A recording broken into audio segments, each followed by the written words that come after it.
दीगर साफ़ी हैं जो सफाई के हवाले से डेली उनकी पोस्ट हम ग्रुपों में और सोशल मीडिया पर देखते हैं कि फ़लाँ इलाके में कूड़ा कचरा कचरा पड़ा हुआ है, कोई कूड़ा करकट उठाने के लिए नहीं आ रहा। अगर हम कबालपुरा की बात कर लें, वहाँ पर ऐसे है, चूर मुस्लिम की बात कर लें, मोहल्ला अहमदाबाद की बात करें, किसी भी एरिया की शहर सांगला की बात कर लें, वहाँ पर कचरा पड़ा हुआ है। क्या ये सफाई सुथराई के हवाले से कभी कोई खास प्लान होगा आपके? देखो ना, मैं ये बात नहीं करता कि हमने 100% ठीक कर दिया। पहले से बहुत बेहतर है। पहले से बेहतर ऐसे है कि हमने हर वार्ड में एक जो है सेंटी वर्क उसको भेजा है। आगे थे वॉलंटरी, हमने अपना एक बंदा साथ लगाया जो जाएगा, उसकी हाजिरी लगाएगा, उसके साथ काम करवाएगा, अपने मोहल्ले की सफाई कराएगा। 27 वार्ड में डेली अब बंदे जा रहे हैं। अच्छा। पहले ये था कि किसी कोई ऐसी वार्डें थी जिनमें पूरा साल साल भी लोग नहीं जाते थे।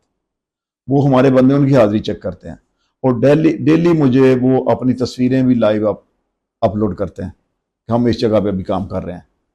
तो इसके लिए ज़रूरत है और मेहनत की।